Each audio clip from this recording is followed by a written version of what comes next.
with her, but there's Tyler. Yeah, but I'm gonna go first. Tyler's gonna play some songs for us after. Here we go.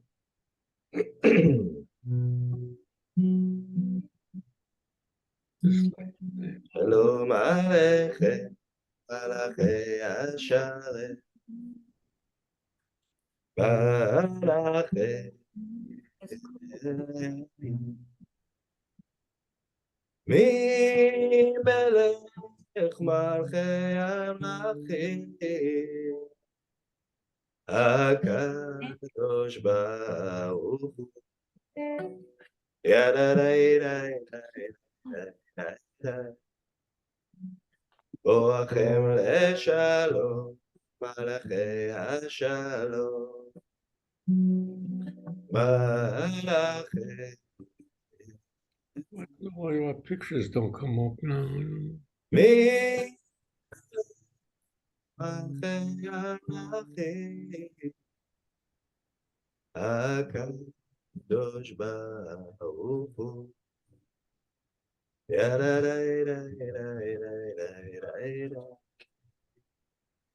Bachuni Leshalom, Malachei Ashalom, Malachei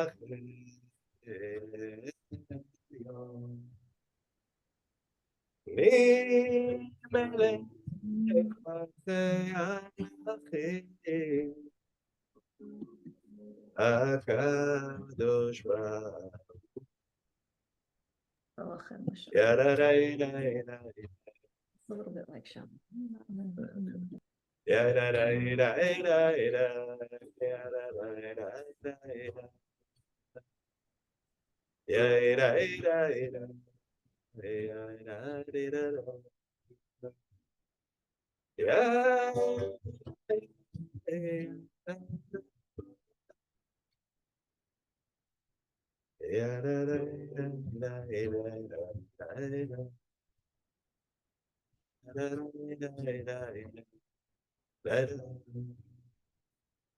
Tetchem Shalom, Malachei Shalom,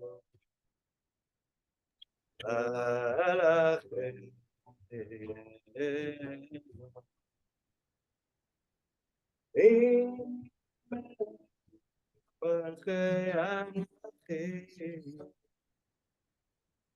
HaKadosh Baruch Hu.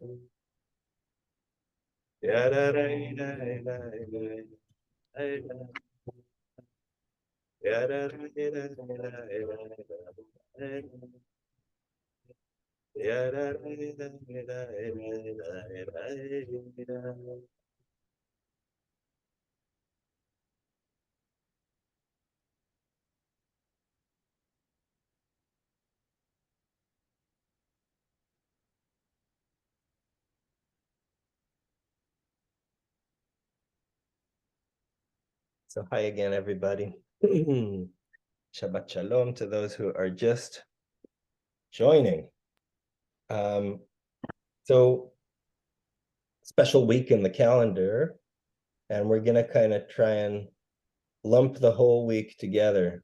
It began on Tuesday with Yom HaShoah, and we're gonna start with paying some attention to Yom HaShoah, to Holocaust Remembrance Day, and then we're gonna make our way through the week, all the way up to Yom HaAtzmaut, Israeli Independence Day, and I'll kind of share some unexpected rays of hope that I encountered on my trip to Israel. So darkness to light. That's our journey this evening. So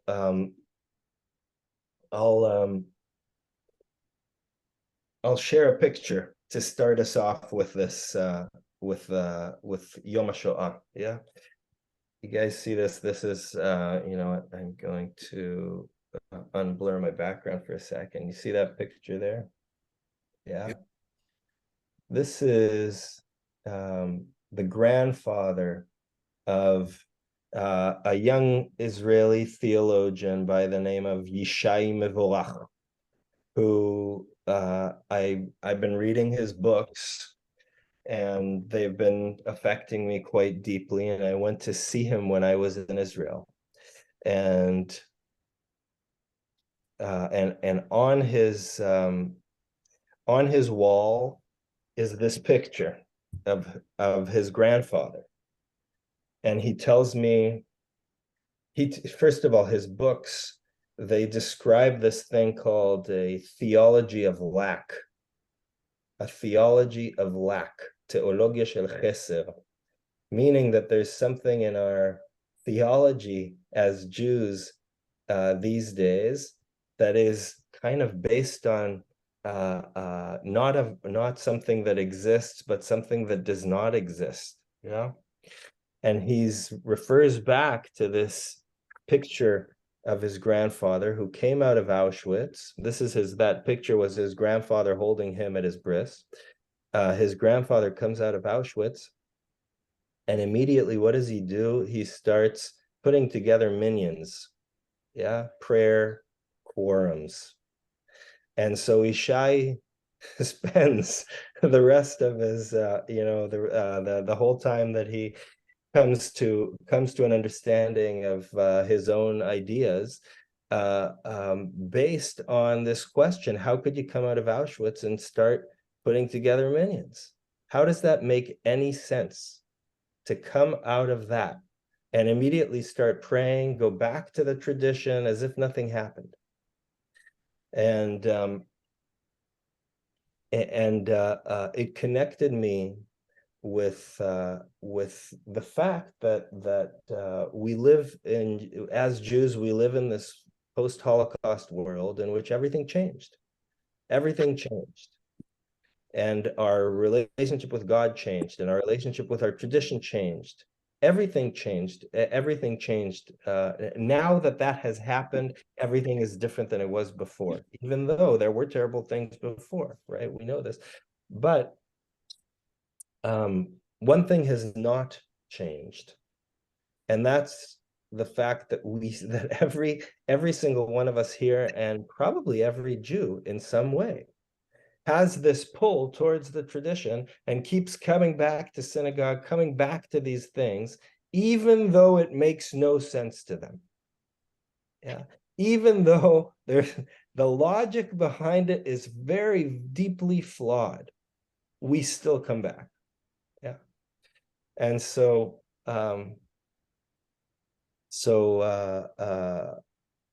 it's a profound change. It's a profound thing that we live with. It's a profound thing that we grapple with and try to understand.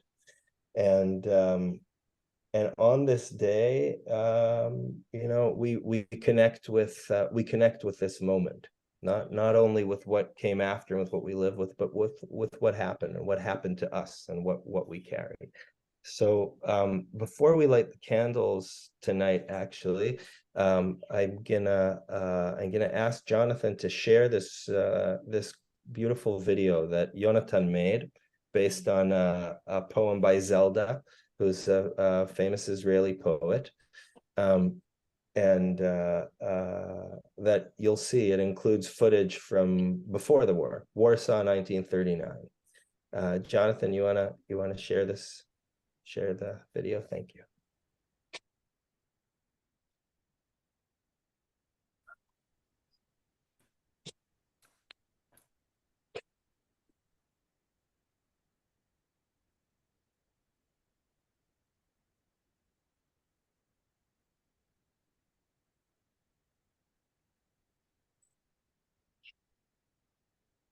Jonathan, we can't hear the music. Can you hear now?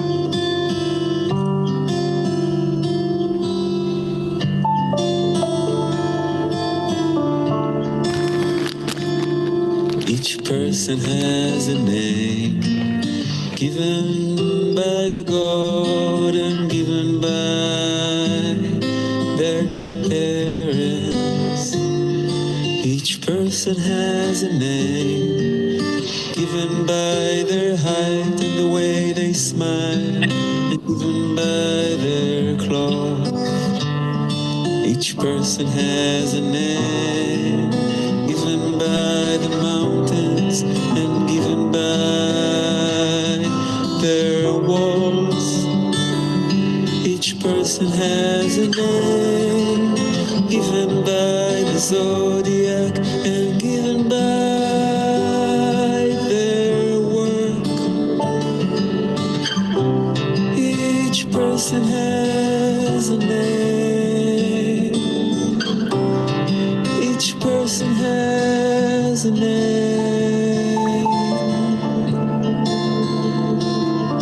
Each person has a name, given by their sins and given by their lust. Each person has a name, given by their haters and given by their love. Each person has a name, given by their festivals and given by their peers.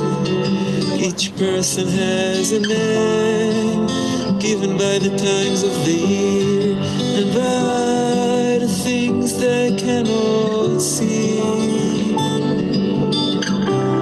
Each person has a name. Each person has a name. Each person has a name, given by God and given by their parents. Each person has a name, given by the ocean and given by their endlessness.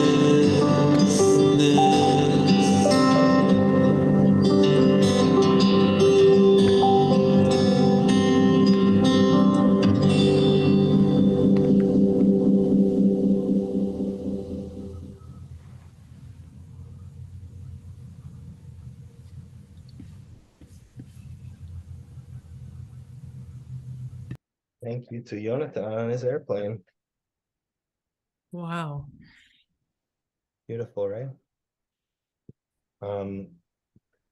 Uh, why don't we light the candles? And I would say that in such a Shabbat, in such a week, these candles are there are Shabbat candles and there also are memorial candles. So if you have them, bring them. Mine over here. And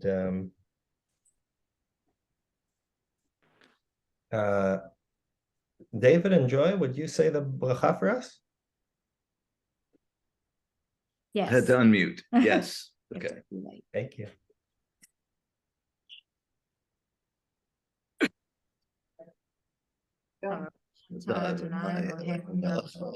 אשר קידשנו במצוותיו וציוונו להדליק נר של שבת. Amen.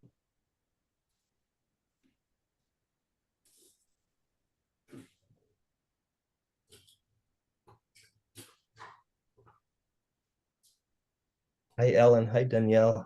Hello. Hi, Misha. Shabbat shalom. Shalom. Um, I asked Ellen whether she would sing the prayer for healing for us.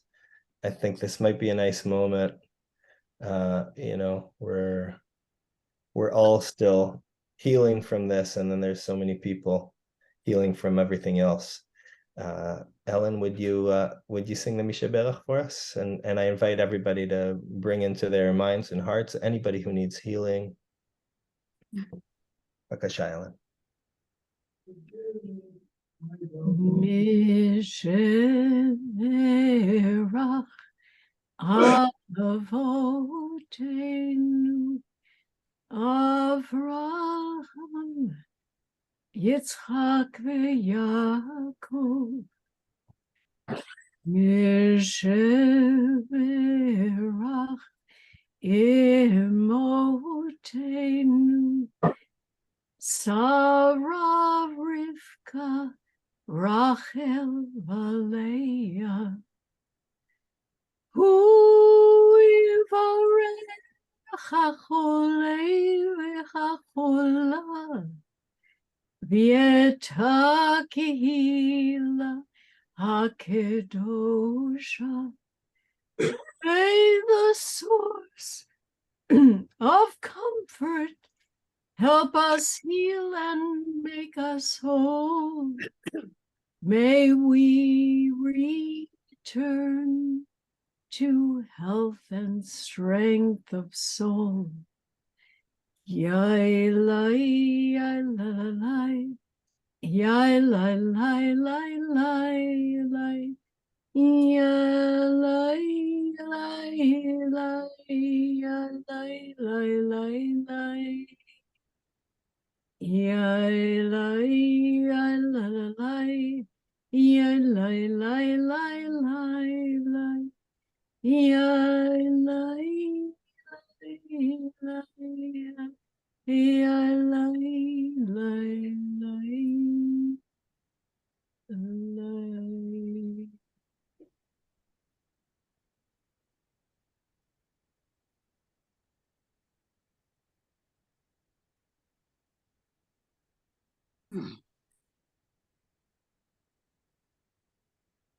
תודה אלן. Amen. And I guess all we can do in a way is go back to our traditions. So I'm going to ask Tal to lead us in Lecha Dodi.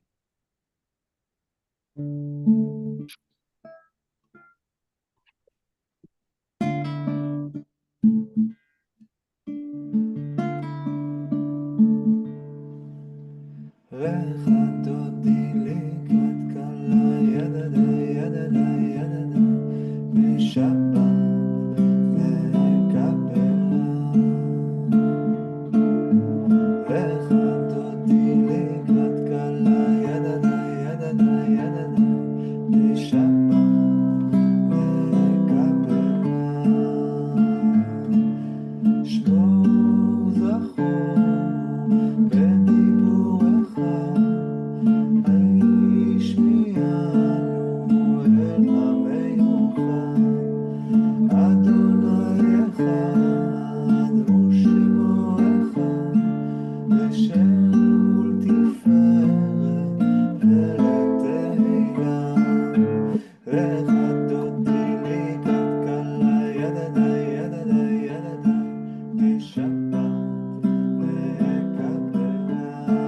Lecha Dodi לקראת כלה, ידדה, ידדה, ידדה, בשבת נקבלה.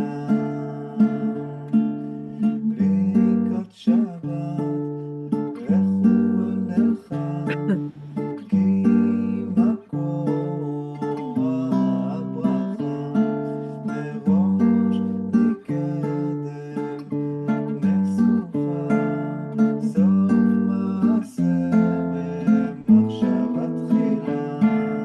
Lecha Dodi לקראת כלה, ידדה, ידדה, ידדה, בשבת נקבלה.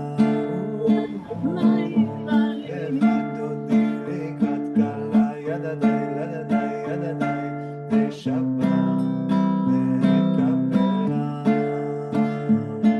מקדש מלך עיר מלוכה, כולי יציא מתוך ההפכה, ראו לך שבת בעמק הבכה, והוא יחמול עלייך יחלה. לקראת כלה, ידדה, ידדה, ידדה, בשבת נקבלה. Lecha Dodi לקראת כלה, ידדה, ידדה, ידדה, בשבת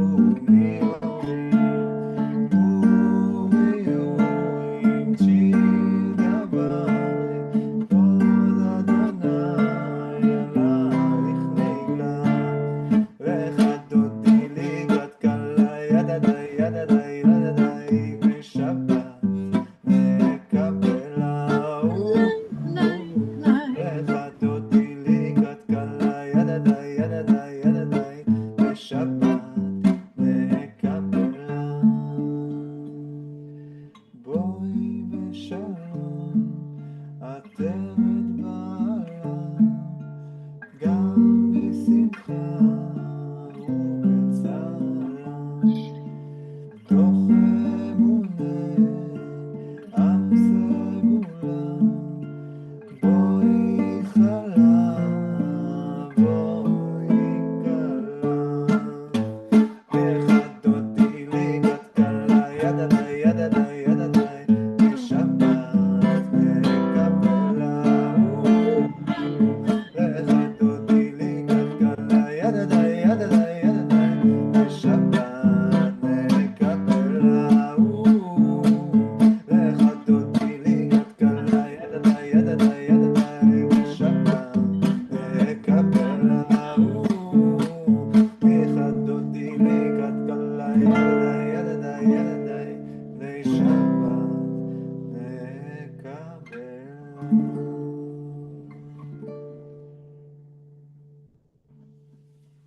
תודה טל. Let's close our eyes for the Shema.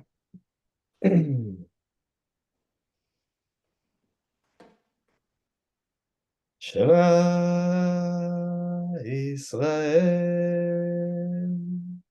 Adonai Eloheinu, Adonai Echad.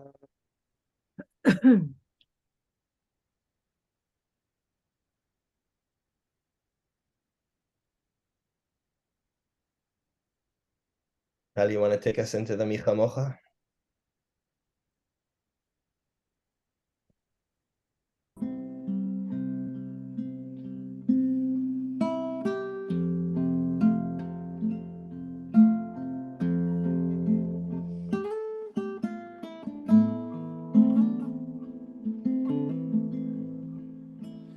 מי כמוך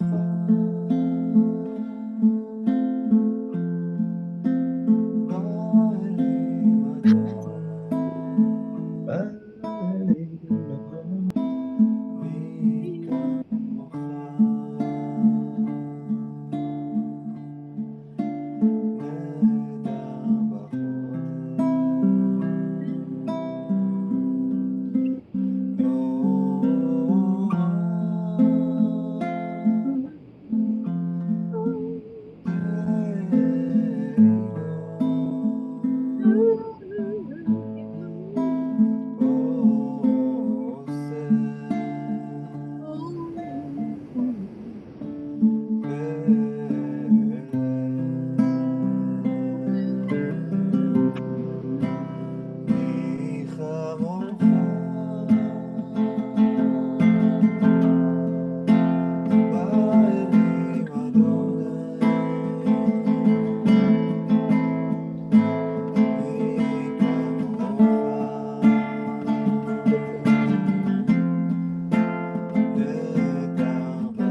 Toda Tal.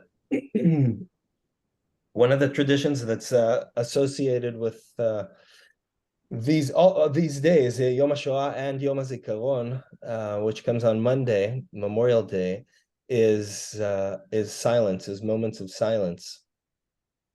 And I thought we might incorporate that in our Amidah, since in any case, we stay silent. But I'm gonna invite you to either sit silently and meditate with me, or to Susan, if you do we have the siddur if people want the traditional text. But so Susan's gonna share the Amidah, and for those of you who would like to join me in a short meditation, please do. And those of you who want to connect with yourselves in a different way, go for it, and come back in a few minutes. So I'm going to invite you to sit in some way that's comfortable, to feel your body on the chair, to close your eyes and to breathe.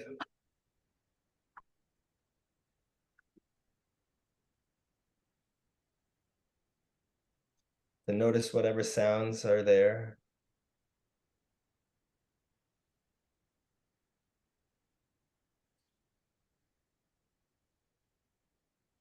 The nearer sounds and the further sounds.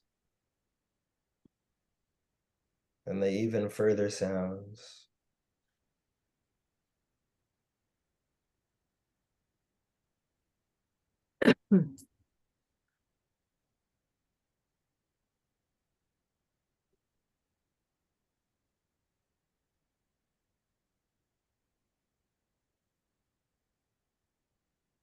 Whenever your mind wanders, just bring your attention back to your breath.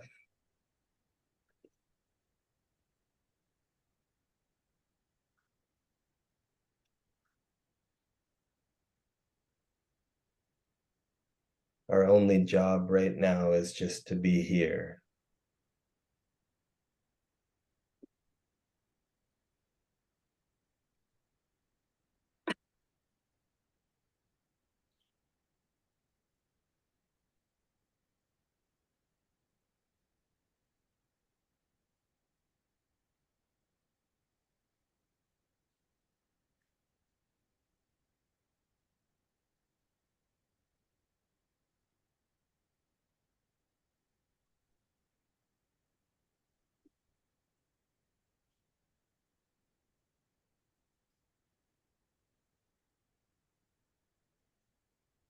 Any thoughts that come, you can just notice them and gently escort them out.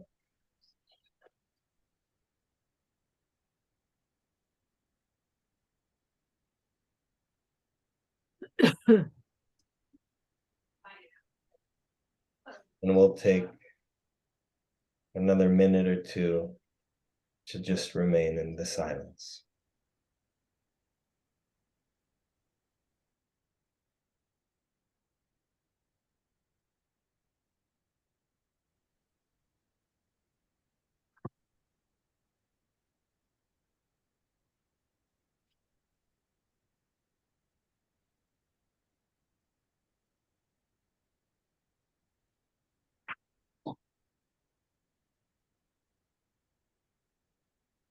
ايوه ايوه كده amici buona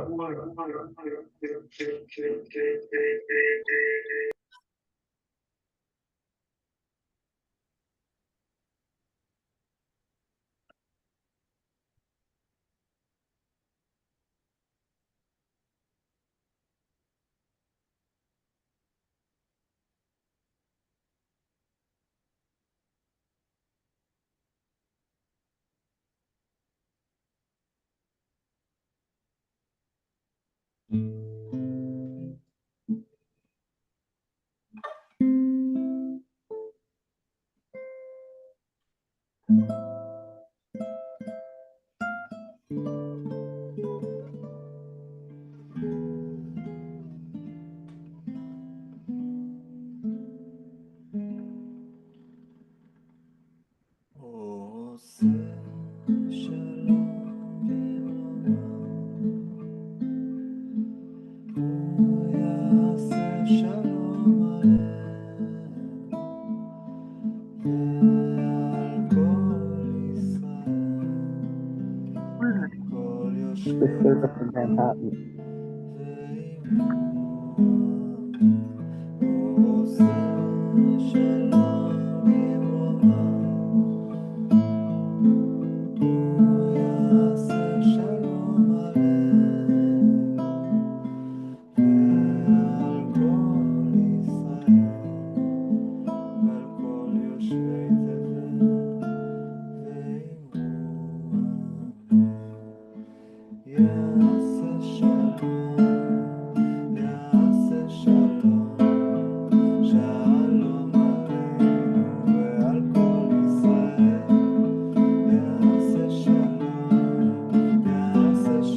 Tודה Tal. Is that Amalia? Could it be? Shalom. Shalom. Wait, Shalom! Shabbat shalom, Shabbat Shabbat shalom. shalom! Okay. So, so I'd like to share with you guys a little bit about my trip to Israel, because I left with rather despairing feelings about that place and the future, and I came back with very different feelings. Not 100% different, but pretty different. But hold on, I'm just going to tell my crew over here that you're probably hearing. I keep it down for a second. Sorry, we're in this temporary apartment. We moved and we're in this tiny temporary apartment, and everything's kind of together. So give me 1 second.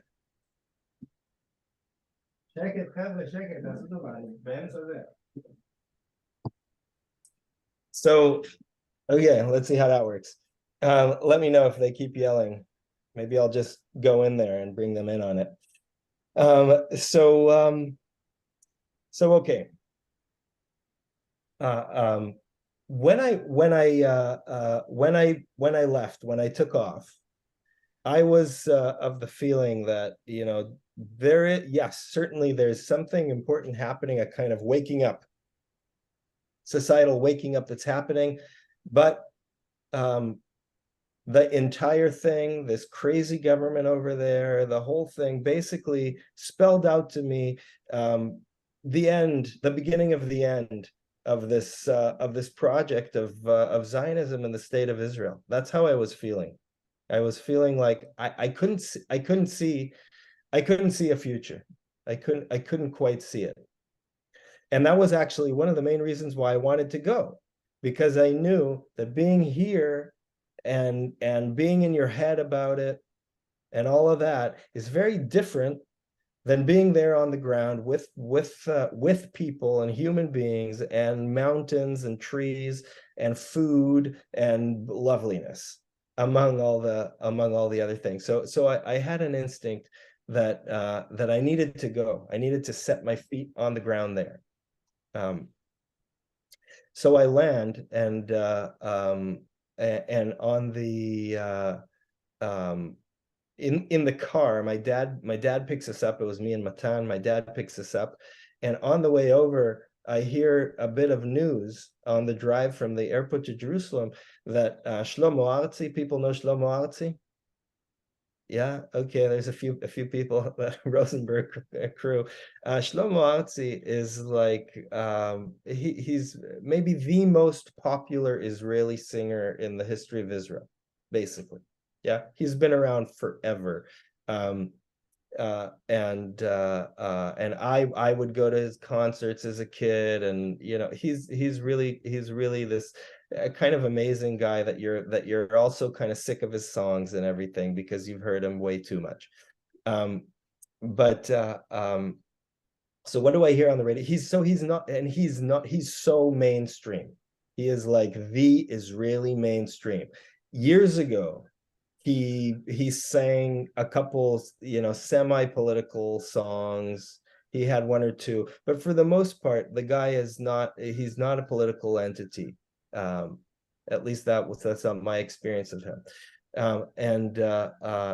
And on the radio, what do they say? That Shlomo Artzi was awarded the Israel Prize. That's the highest honor in Israel. It's the country's version of the Nobel, and Shlomo Artzi refused. He wouldn't take it in this moment. In this moment, he can't take it. He can't accept the award. Yeah, it's a big step. It's a big step for him.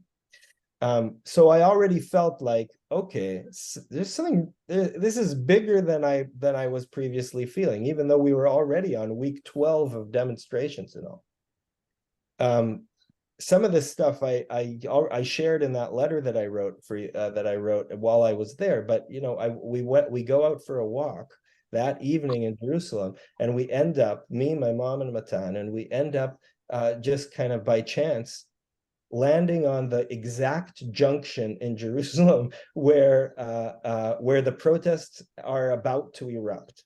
We sit down with a beer, and literally 5 minutes later, hundreds of people are pouring into this junction, Rehov Aza in Rechavia, those of you who know it. And more people are coming. And somebody says, Bibi fired the defense minister.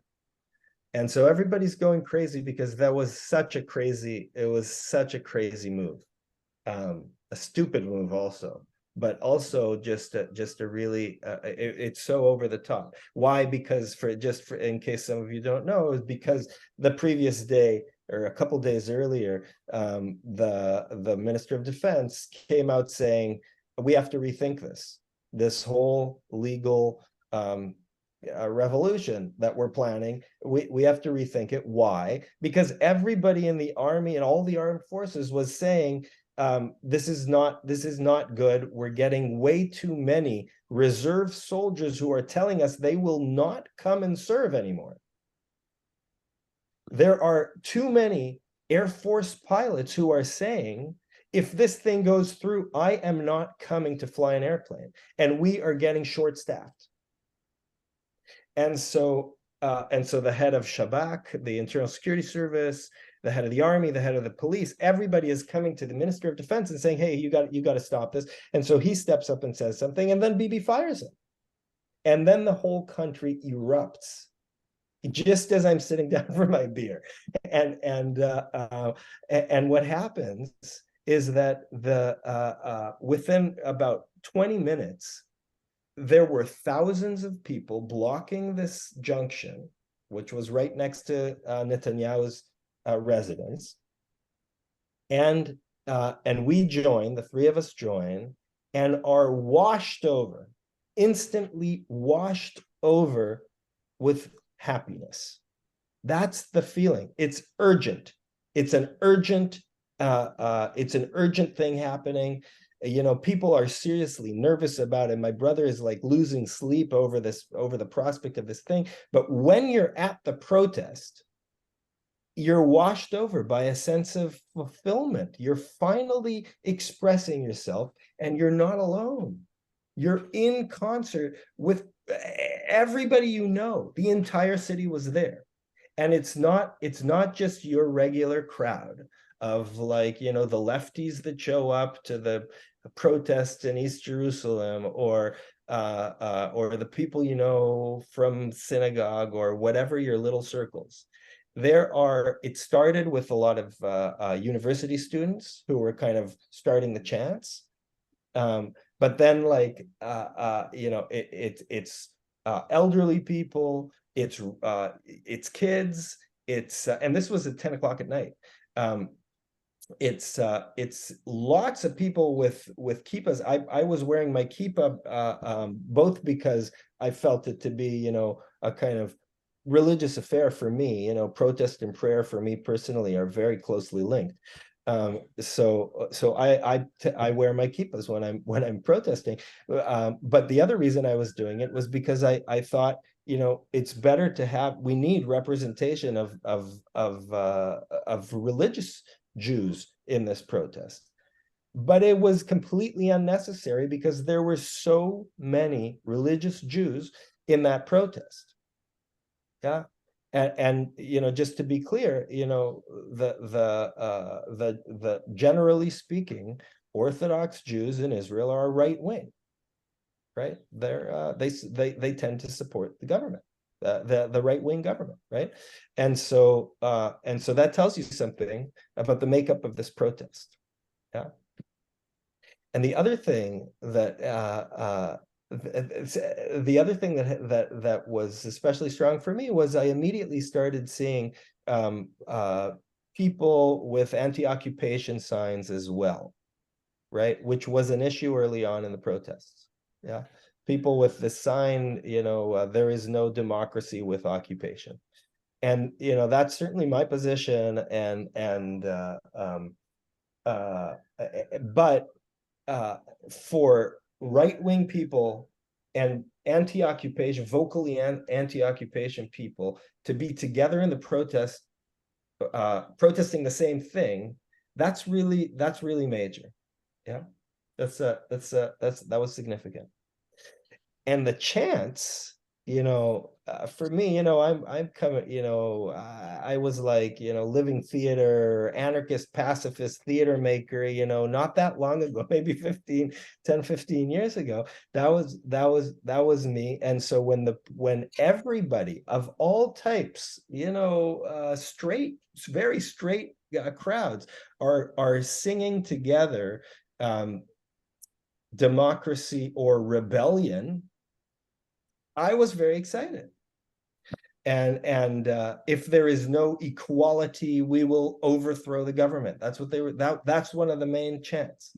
Im lo yeh shivyon, napil et hashilton, nafaltem al hador halo nachon. It's like, and it's fun. Everything's fun and wonderful, and people are making up chants, and it's all like, everybody feels wonderful. So that continued that entire evening. Yeah, I stayed out there probably till midnight or 12:30 or something. And I left, everybody was still there. All of Aza Street was mobbed with people. It was amazing. And the following morning, the rest of the country, the entire rest of the country announces that it's shutting down. The universities all, including Ariel University, which is, it's in the territories, it's in a big settlement. And they shut down the university. The high school students union, they said, we're not coming to school. The Histadrut, the head of all of the unions in the country, announced that they're not going any, they're shutting down. Everything was properly shut down. McDonald's workers announced that they're on strike. It was that level. It was an uprising like I'd never witnessed. And the following day, when I was there with my family in front of the Supreme Court, it felt like literally the entire country is there. It felt like we were hundreds of thousands of people, and the amazing thing about it was that there were so many different types of people and different groups, and everybody is cool with everybody else. You had people walking around saying, with a sign saying, I voted Netanyahu, but this is too much, next to people waving Palestinian flags and crying out free Palestine. It was very, very diverse. And I had never in my entire life seen so many Jews agree on anything. And certainly not Israelis, right? It was wild. it really was. It was very, very powerful. And by evening, Netanyahu announced that he's pausing this this thing. Now, I don't want to paint an entirely rosy picture because there are very troubling, right? The country is in a troubled state. Those feelings I was having before I left, it's not like my brain doesn't think them anymore. It's just that I experienced something else. Rob was there too, and Rob also saw all these people going around from protest to protest, and he also told me that all of the cab drivers he met, right? Isn't that right, Rob? All the cab drivers are in support of Netanyahu and that kind of thing. And so we also know that there's 5 or maybe 9 out of 10. 9 out of 10, right? That's about right. So, I don't want to be painting this perfectly rosy picture of or rosy in my view, right? There's a strong support network for these other for the government. And the other scary thing that's happening is that a lot of the right-wing pro-government supporters are quite violent. They were chasing down protesters. There were crazy things that didn't get enough press. Like they opened a checkpoint up north near En Harod, this kibbutz. These right-wing,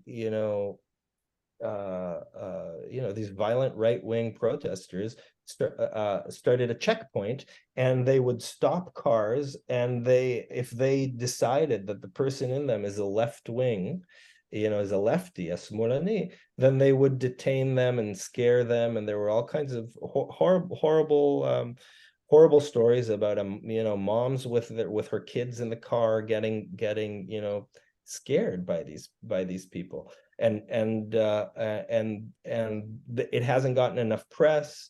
The police hasn't really responded to them. So there are difficult realities to contend with, but there's something about these protests that really takes over. There are friends of mine who are much more critical than me about Israel and these protests, and really before they went to Israel, they really did feel like the chant democracy is it's an abomination. The country is not a democracy. How could they be chanting it? But those friends of mine, when they came into the protest itself, one of them reported immediately being filled with tears at seeing and feeling and witnessing the idea of Israel that we grew up with a long time ago, and that we held. The beauty of it is apparent in these protests. Yeah, it's a very special thing. And because of that, there's interesting expressions of hope that I'm hearing. My dad, who is generally, not an optimist, certainly not on politics, and even less in Israeli politics. My dad, anti-occupation activist, he's in the territories a lot. He's been saying that he thinks that this is an awakening, that the next stage is the occupation, and they're going to talk about it for real. That's what he feels is coming. And that's a pretty, I haven't heard my dad talk optimistically in decades. So that's pretty significant. And the other thing is, the other people who surprised me are these friends of mine, friends of Erica's, and now friends of mine, Palestinians, who work, in the field of, protecting Palestinian rights and things like that. And they were saying, they expressed some hope. And just so you understand, the Arabs have not, the Arab citizens of Israel have not really been a big part of the protests, in large part because it's full of Israeli flags, and all the imagery is, it's all about the Jews. It's really all about the Jews.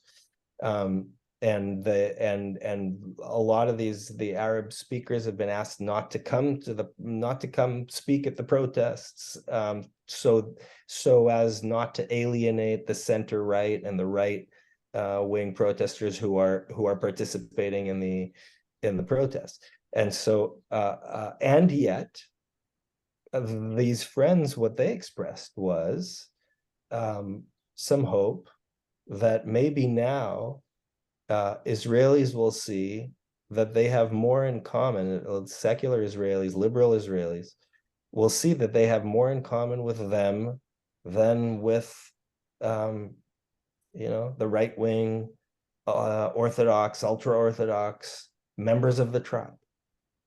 And that, to me, is exactly where the hope lies. Is in for a change that would manifest also electorally in Israel, is a shift of minds in that direction. That we need we need a liberal bloc. We need a bloc that believes in democracy, and that could conceivably shift things. And the Israeli society is in flux, and is always in flux. We don't really know how, let's say, the ultra-Orthodox community is going to shift over the next decade or two. It's possible that they'll shift and change and become more integrated and start working and participating. But so we don't know. Maybe there is a salvation that will arise from some unexpected place. And that was something that was hard for me to say with any kind of sincerity, a month ago. So as I come upon this Yom Ha'atzmaut, this Independence Day, there are some interesting things happening internally for me. One of them has to do with you guys may have seen this image of Star of David in blue with a blue stripe above and a blue stripe below, right? The Israeli flag has not been a source of inspiration for me for a long time, and I still have a lot of feelings around it, and many of them are very hard, critical feelings. But this is the first time in a long time that I'm also seeing and feeling some kind of connection to that image and to what it represents, and that to me is very significant. There's something about that place, it's like all of you who have been there know it. There's something wonderful about that place, and it's chai v'kayam, right? It's alive and kicking. And so that's a blessing, and I come to this Yom Ha'atzmaut with joy and around that feeling. And there's no doubt that there's a ton to do, and there are deep problems, but I'm glad the place exists. I'm glad we have we have the protections that place offers, and I do right in Hatikva, right? We say in Hatikva, the Israeli national anthem, we say, Od lo avda tikvatenu, our hope has not been entirely lost just yet, right? And so the Hatikva, the hope that this place and the beauty that I felt and many of us felt and still feel to a degree with regards to that place, and that it will manifest as a place of justice and goodness for everybody. That hope is still alive, I think. So so that's my little spiel for this evening. Happy to answer questions or hear other people's thoughts. I think we can take, if people want, we can take another couple minutes before we do Kaddish and Kiddush. So yeah, Susan, go ahead. Yeah, so you said the Israeli Arab population has not participated really in the protest. What is the sense among them at this point? It's a bit of a hard question to answer because they're not a monolith, and there are all kinds of different feelings there, including total despair, and then others who are joining, who are starting to protest. There was, while I was in Israel, the first official protest in an Arab town against the legal revolution did take place in Kfar Manda in the Galilee, right near Rabbi Or's place where that some of you met. And so there is some movement. I think it runs the gamut between total cynicism and some kind of awakening to the reality of Israelis fighting for equality, Jewish Israelis fighting for equality for real. So a lot of them are feeling it. Misha, Yes, Renee. can you hear me? Yeah, I'm really impressed with what you told me, and I'm very happy about it. I just think that some infiltration in the Orthodox community has to happen, because I don't really think that they're going to give up. They're having too good, I hate to say this, but their sons don't go to war. Right. Right. There is an awful lot of stuff that is unequal, and it bothers me. And I went to a wedding last night, 300 Orthodox people, and you couldn't talk to them about it. Right. And they're Americans who live here, and some from Israel, but nonetheless, it's so entrenched, their opposition. I find it despicable. I agree with you. I agree with upsetting. I agree with you, Renee, but I can tell you, first of all, I can tell you a few things. First of all, there are some ultra-Orthodox in the protests. It's not entirely without them. There's a lot of Orthodox people in the protests. There's a new movement in Israel called the faithful left. The faithful left, meaning faithful people of faith, whose faith drives them to left-wing values around all of these things, and that's gaining some steam. And Trua is doing, if those of you who know Trua, the organization, they're doing some events around that you can find and learn more about. But the other thing that's interesting with regards to the ultra-Orthodox is that this protest began as a targeted thing about this legal stuff, right? Yeah.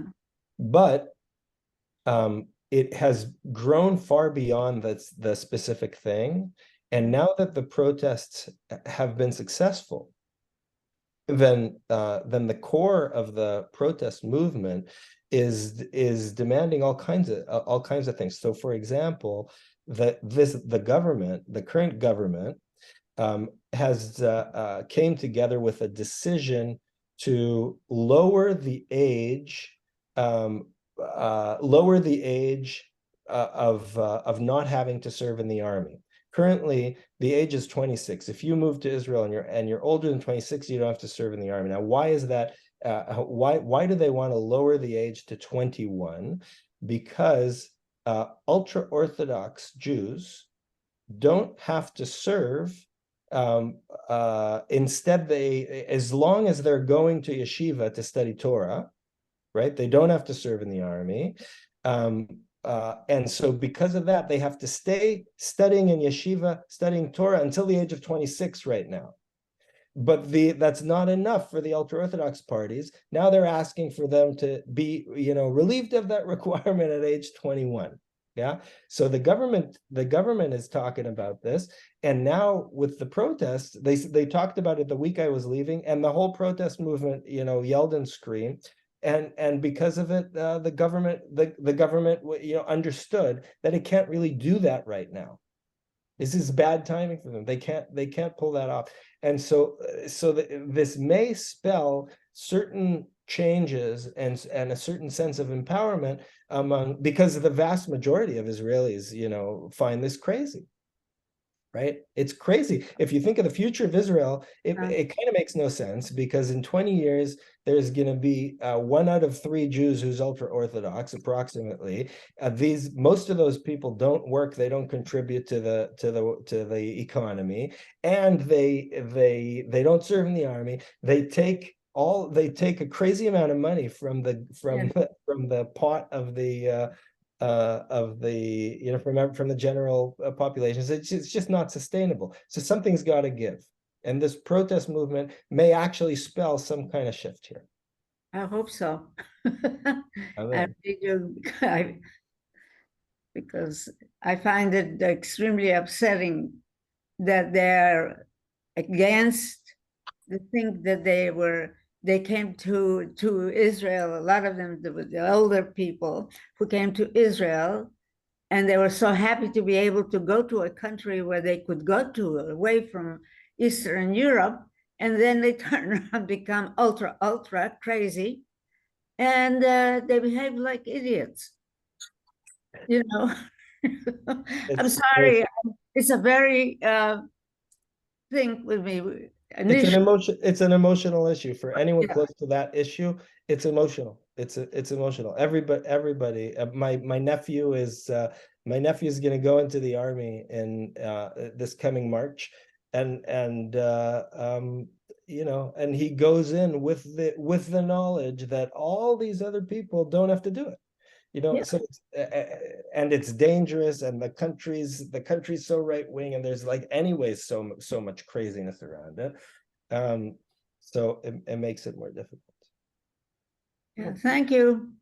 Thanks, Renee. I liked what some prominent pilots said, which was when we enlisted and we agreed to risk our lives for the country, that we were doing it with the understanding that it was a democratic country. And if it isn't a democratic country, we are no longer obligated to risk our lives for it. I thought that was a good way of putting it.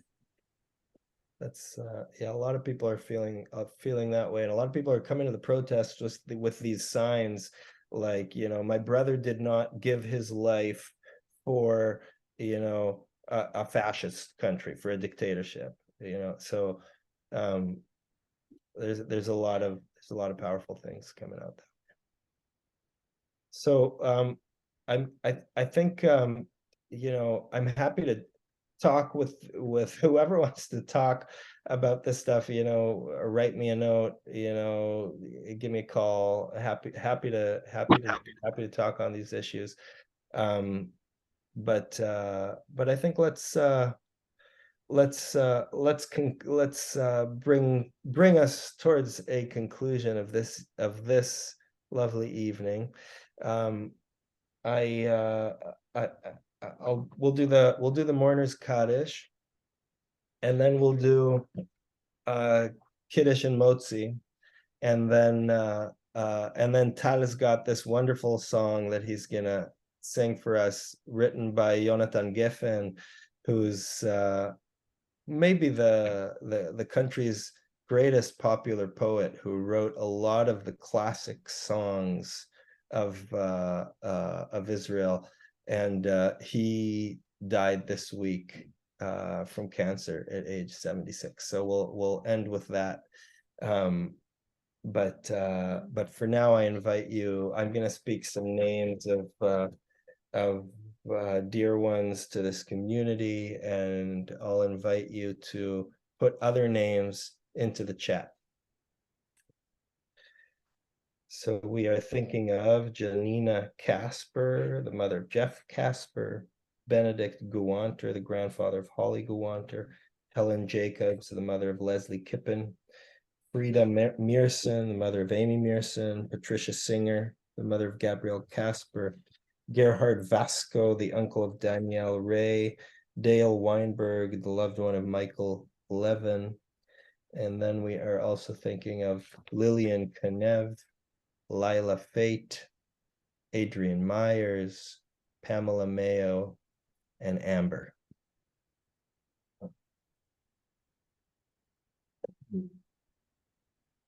And if you're in mourning, I invite you to rise. יתגדל ויתקדש שם רבה, בעלמא דברה חירותי, וימליך מלכותי, בחייכון וביומכון, ובחיי דכל בית ישראל, בעגלה ובזמן קריב, ואמרו אמן. יהי שמי רבה מבורך לעולם ולעולמי עלמיה. יתברך וישתבח ויתפאר ויתרומם ויתנשא, ויתהדר ויתעלה ויתהלל שמי דקודשה, בריך הוא, לעילה מן כל ברכתה ושירתה, תושבחתה ונחמתה, דאמירן בעלמה ואמרו אמן. יהי שלמה רבה מן שמיה וחיים עלינו ועל כל ישראל ועל כל יושבי תבל, ואמרו אמן. עושה שלום במרומיו, הוא יעשה שלום עלינו ועל כל ישראל ועל כל יושבי תבל, ואמרו amen.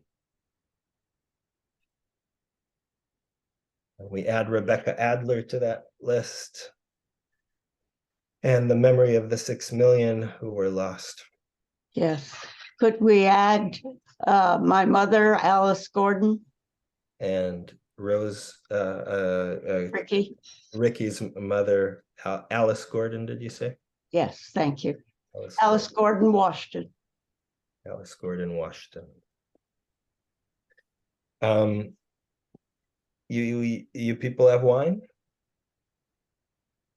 Do people have wine? Do you people have wine? Yeah.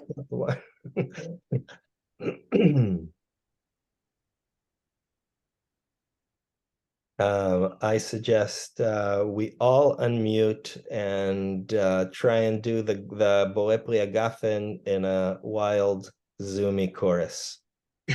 How about that? Ready? אחת, שתיים, שלוש. ברוך אתה אדוני אלוהינו מלך העולם, בורא והאבן. Amen. Amen. And happy birthday to my father-in-law. There he is in his red sweater. Oh, that's his father. Oh. Robbie. We can't see him. We need to see him. He's there. He's there He's under there. Robert Sasson in the red sweater. Next to Diane. There. The good-looking one on top.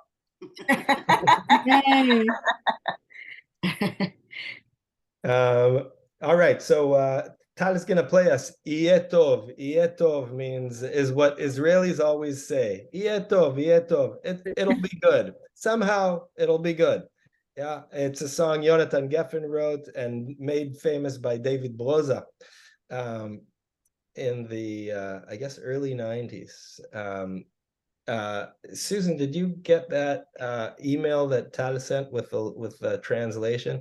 Susan's going to share the translation in the chat. Jonathan's going to do it right now. Jonathan's going to share the translation in the chat, and Tata's going to, Tata, you take it away. Tata, toda rabah. Right. Let me look at the chat.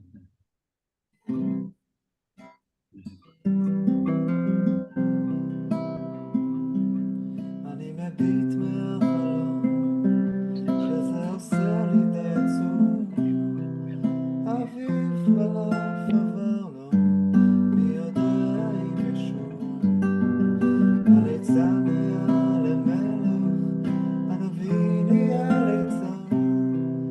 ושכחתי את הדרך, אבל אני עדיין כאן. ויהיה טוב, יהיה טוב, כן. לפעמים אני נשמע. אז הלילה, הלילה,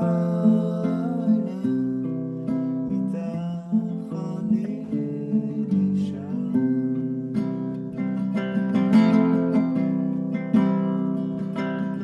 ילדים לובשים כנפיים ועפים אל הצבא, ואחרי שנתיים הם חוזרים ללא תשובה.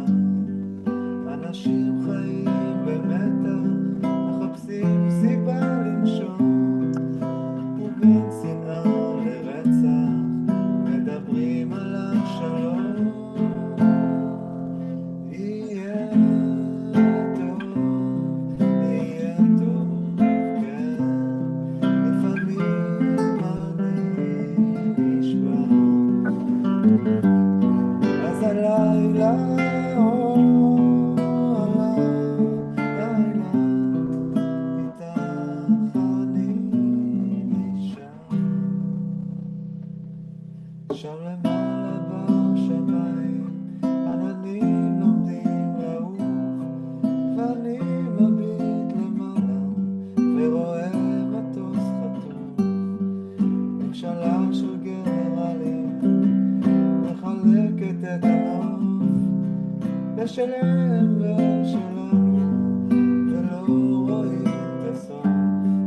הנה בא נשיא מצרים, איך שמחתי נראותו, פירמידות בעיניים, ושלום במקדותו. ואמרנו בוא נשלימה, ונחיה כמו אחים. אבל אז הוא אמר קדימה, רק תצאו מהשטחים. ויהיה טוב, יהיה טוב, כן. לפעמים אני נשמע. אז הלילה, הלילה,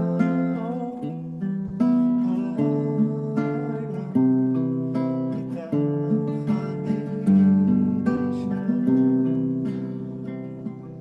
אני מביט מהחלום, לראות אם כל זה אמיתי. מביט מהחלום, וממלמל את תפילתי. עוד נגור זאב עם כבש, ונרמר ירבץ עם גדי. אך בינתיים אל תוציאי את ידך מכף ידי. ויהיה טוב, יהיה טוב, כן. לפעמים אני נשמע. אז הלילה, הלילה, איתך אני נשאר.